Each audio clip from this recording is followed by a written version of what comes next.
Hi, are you ready for the career? Are you willing to work with the food and beverage industry? Whereas I'm expert with?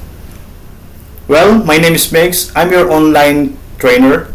Let me walk you through or guide you to one of our basic standards. Well, as you noticed, under food and beverage department, we are so meticulous with regards to grooming, posture, body language, and how you direct people because you is our ambassador, the one that presents us in front of the public. Now, let me guide you to this training, which is how we call how to maintain personal image, grooming, and hygiene standards. Well, grooming and personal hygiene is very essential to us, very important, and we are so meticulous with it because as we are in a tropical place like this in the Philippines, we need to have these things. And also, you present our brand, our restaurant. So it is important to us that you obey the uniform standard. What are these? What are the qualities for working in hospitality industry? Well, at first, one of the foremost is the smiling face. Even your staff, even all the employees of F&B or hospitality service, even they have a deepest or the biggest problem on earth. When they go to work, we leave it behind. We keep our face with a smile. So how will you do this? Well, at first, let me teach you something.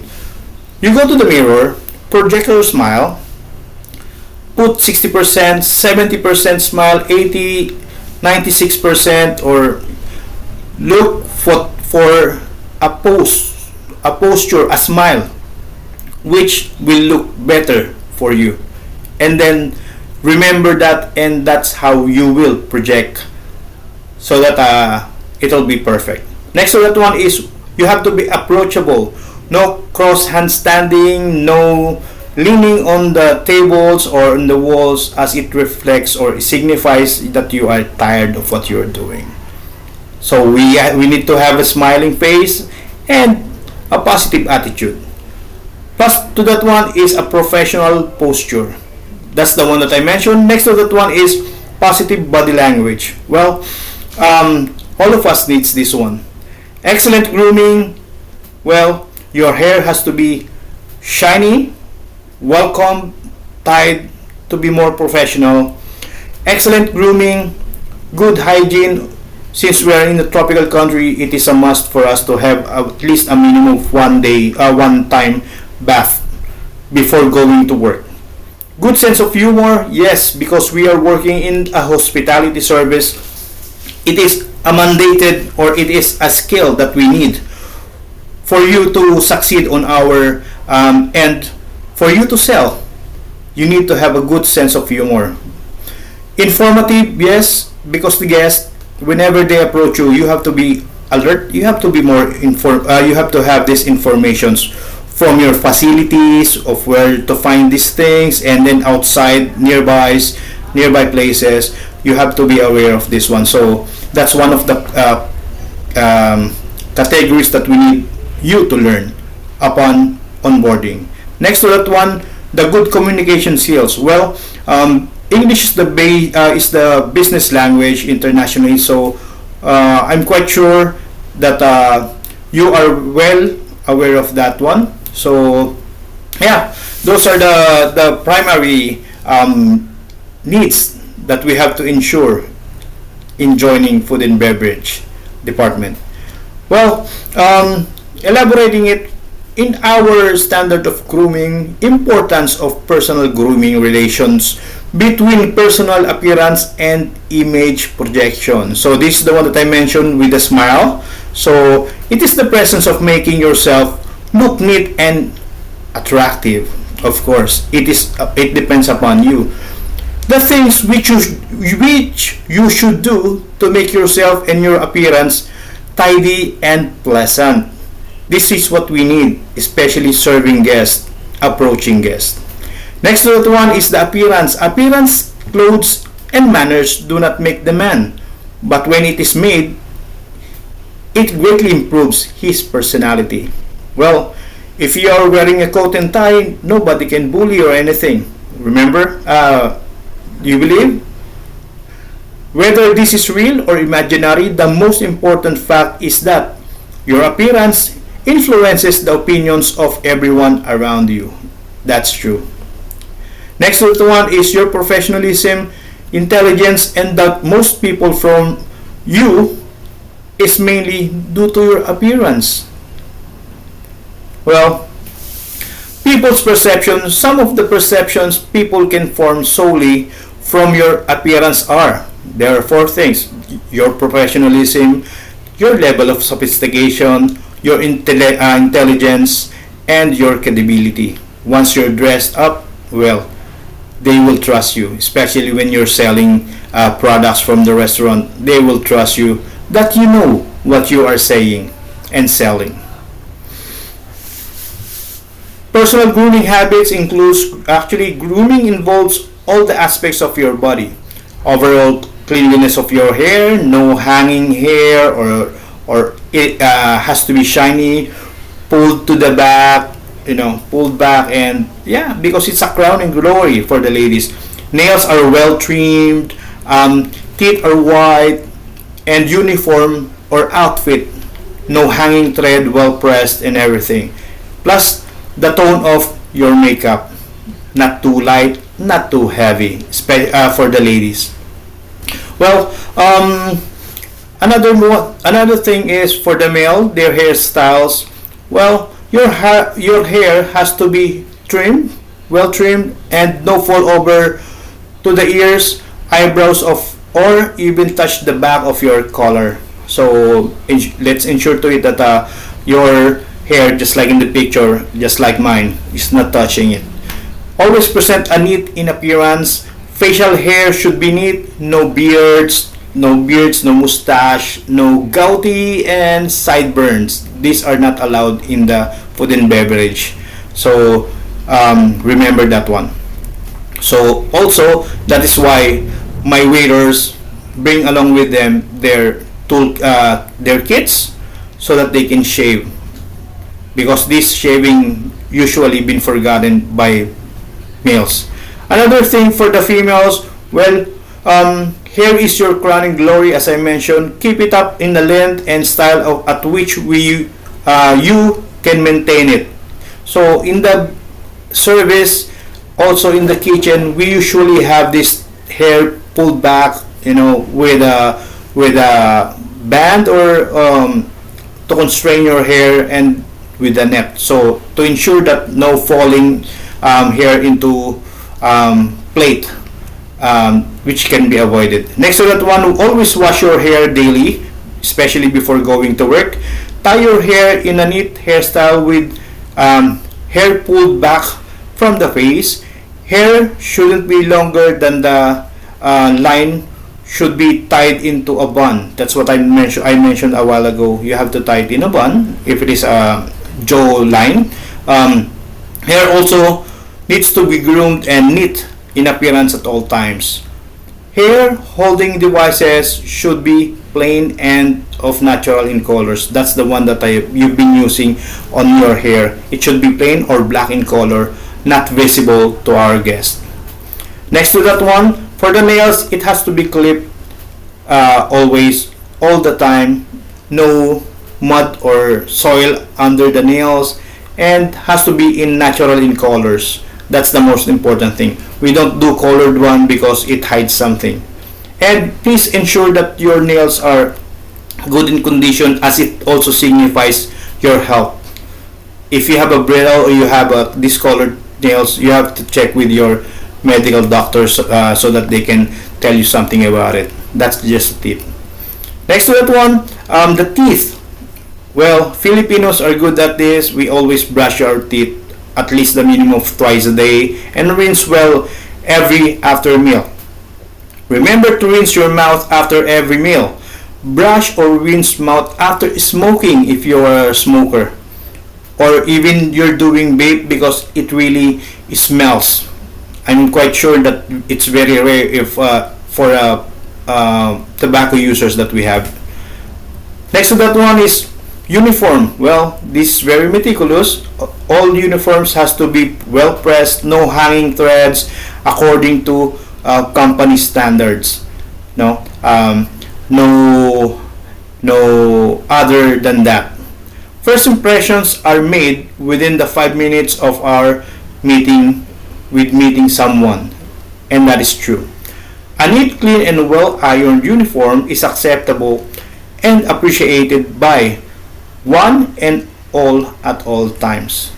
Well, even if you're a senior, think of it that you should lead by example, and you should wear your uniform accordingly. For the name tags, this is also a part of uniform. It is one of the very important uniform that you can say. In here, your importance, your representation, and professionalism is lies in here. Well, it has to be paralleled, clear, free from debris, and then one more thing is you're wearing it, because our customers and our guests will be addressing it under your name. You will be noticed, you will be called, and you will be asked when they return. So please always wear your name tags. And some of them establishments or restaurants will send you home if you don't have one or you forgot this one. So accessories for women, for the makeup for women, makeup should be natural looking. Lip color should be not too heavy or not too trendy and not too bright. Mild in fragrance. You don't want an overpowering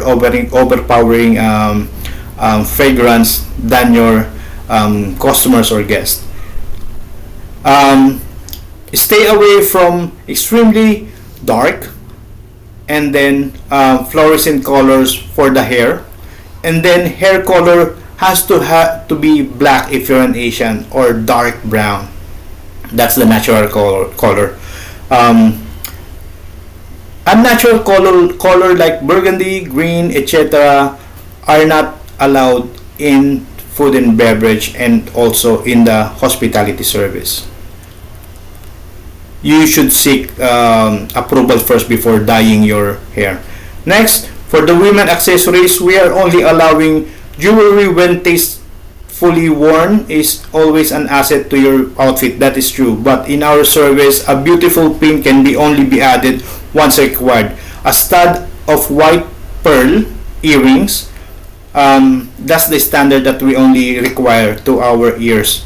Ladies' ears, not a man, okay? And then leave the nose rings, eyebrow rings, lip rings, and other rings on your house. Next to that one is tattoos. Yes, as much as possible, no visible tattoos. You can hide it and then ask your manager about it so that they can hide it. You can wear skin tone stockings. So yeah, there's a lot of things. You can put foundation in it as well.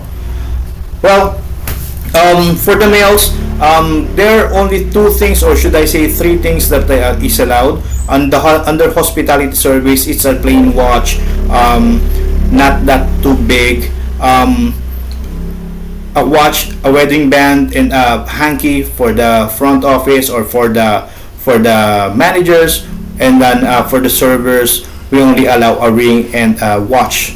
Please ensure your watch will be as simple as analog or something, and then not the sporty type, as it collects bacteria and sweat while working. Next to that one is the other accessories, which includes these spectacles. Make sure that to have it clear. As much as possible, we don't encourage it to wear in the dining room, as it might fall into the plate or the food. So it has to be snug fit, which can hold your when you bow. Next to that one is for the ladies, these clips. We don't allow fancy colors, just plain black, and if it is necessary, well, hair clips or hairpin That's the one that is recommendable. Okay. For the another for the accessories, another accessories, we just want to ensure that we are allowed to minimal one, and under the food and beverage we only allow one ring, which is the wedding band. And then the three-piece rule includes two-piece earring or two pieces earring, and then a watch for the women. Just plain and simple. Next to that one, another one for that women, as I mentioned to you, that's the sample of the one stud earring. We don't allow danglings, and if you have things like this, a necklace, put it inside your shirt so that it won't be visible. Otherwise, your customers and guests might say that you're richer than they. Anyway, moving forward is, sorry, it's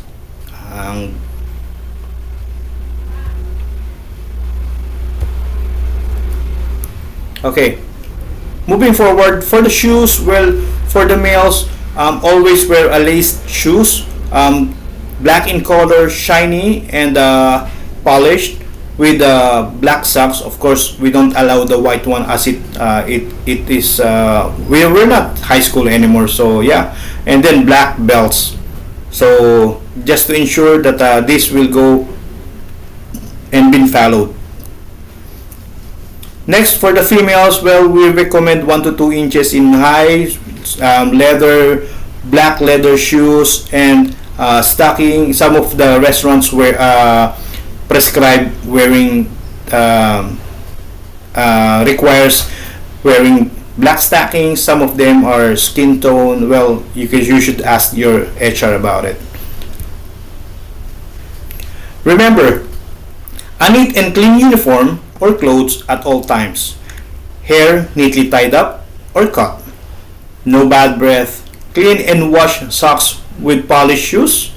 Well manicured hands, which is clear and natural. Usage of a mild deodorant, not overpowering. Take a shower before going to work. And always don't forget your name tag. Additional to that one is the hand washing. Please wash your hands often. There's nothing wrong, but the good thing is you're practicing hygiene. It's very easy. Just wet your hands with running water, scrub your hands with the soap for 15 to 20 seconds, just like singing happy birthday songs twice, and then rinse it up for about 10 seconds and dry it with hand towels or tissue, not the rag on the side, as it retains the bacteria. Okay, so I guess that's it for the hygiene and grooming. I hope you picked up and you learned some, and remember, always smile and practice these tips. And as you can see in the picture, so professional, so balanced, so presentable. That's the ambassadors that we are looking for. And with that uniform, you can sell a lot. Then again, I hope you enjoy your training video, for my first training video in regards of your career enhancement. I hope you liked it. For more videos and for more training like this, please don't forget to subscribe.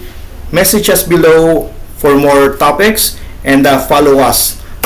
Thank you very much for watching, and enjoy working. Thank you.